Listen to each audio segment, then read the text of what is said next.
Okay,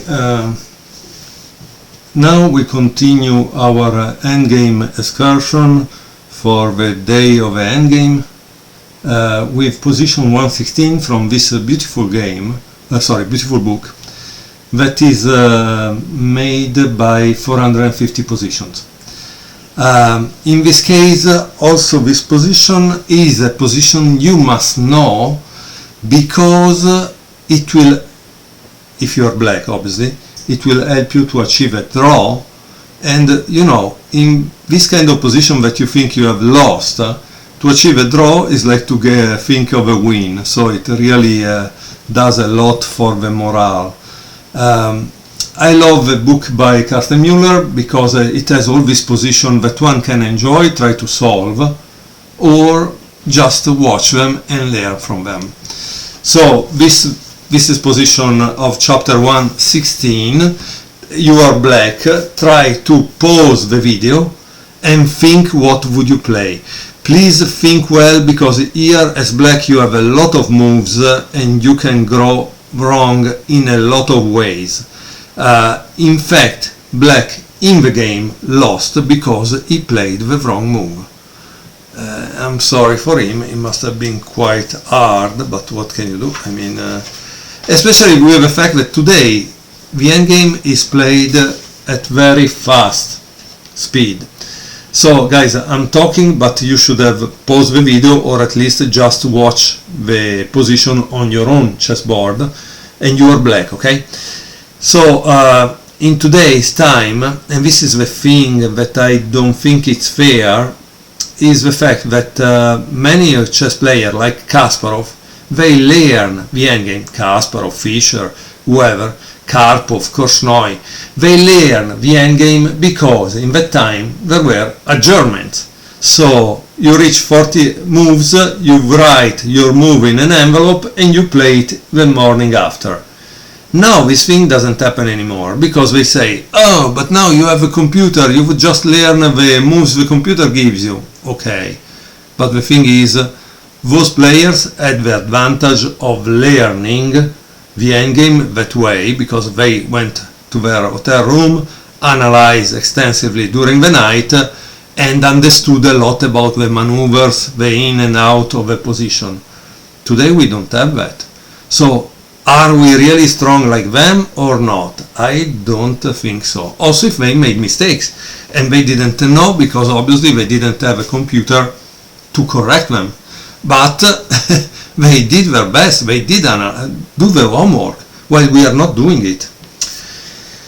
Okay, so guys, if you have finished your analysis, if you don't, please pause the video and try to find out what black should do in order to survive this position.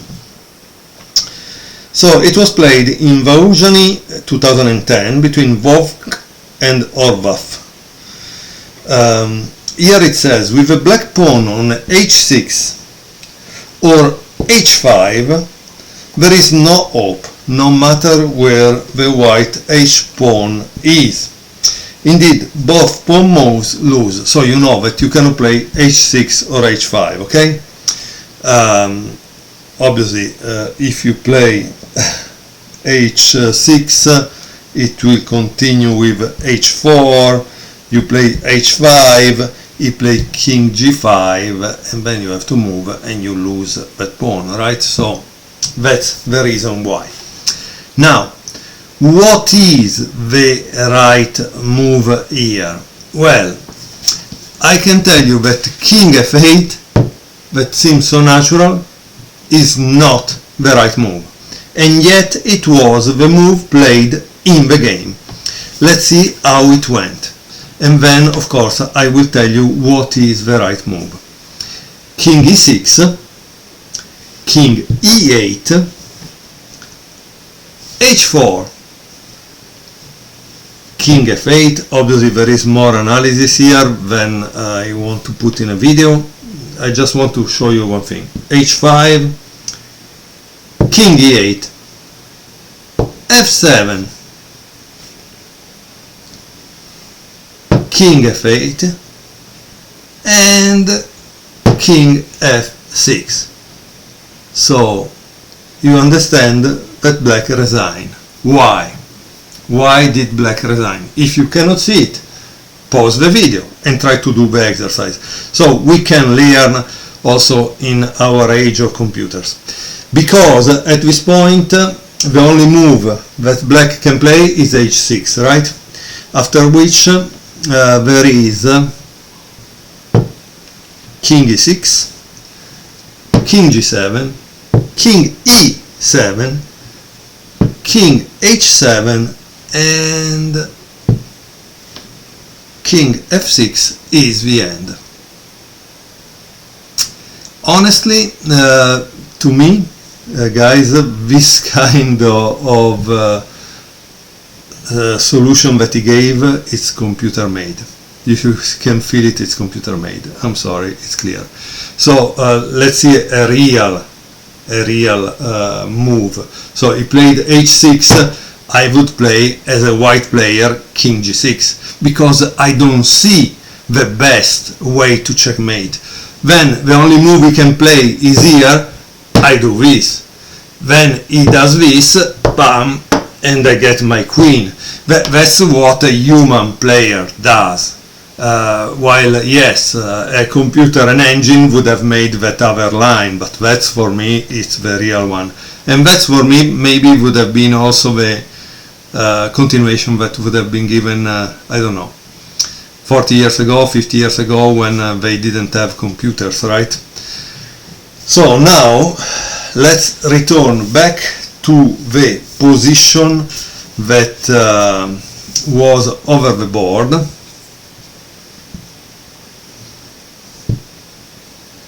Sorry. Okay, and now we will see how black could have avoided to lose. Okay, so the move that black could have avoided to lose is king g8, but also king e8 is equivalent. Okay, so let's see king g8, king e6, king f8, f7. Okay, and now there is h6, king f6, h5, king g6, h4, and this is a draw, because what does white do? Okay, but let's see another thing, because this is, again, it's a very interesting endgame, right? So let's learn from it, because I mean, this book is amazing. For the price of this book, you really learn a lot. So king g8, let's see, king e6, we said, king f8, and now instead of f7, you rightly ask, but why does white doesn't move this? h4, right? Very good, you're right. Let's try to see what happens. King e8, h5, because this time we are trying to avoid that, and king f8. So what does he do now in order to win? Right? King e5, king f7, king f5, oops, king e8, king e6, king f8, f7, and now h6. And now it's a draw. Why it's a draw? Because you need to decide what you want to do, right? As white. If you play this, is a stalemate. If you let it go, you're not going to win with an h pawn, right? So what do? Let's say that you do this, and I let you play whatever you want, okay? Tack, you take. Wow, you took, that's amazing. Oops, oops, oops, and this is over, right? because with the h-pawn you cannot actually win the game, at least if the king is in front of your other king and in front of the pawn. So I hope you enjoyed this endgame. I believe it's beautiful. Definitely a lot of calculation if you were in an endgame, like in a tournament game, in the end of your game. And so, as you can see, it's kind of important that you study this, because how will you remember, how will you calculate all the lines in a position like this? It's a lot of moves to calculate, it's a lot of stuff that you maybe not have the time. Instead, to remember this or this is definitely important, not this move, and definitely not this or this, okay? So as you can see, we have learned a good endgame technique from Karsten Müller. So see you again in the next video. Thank you.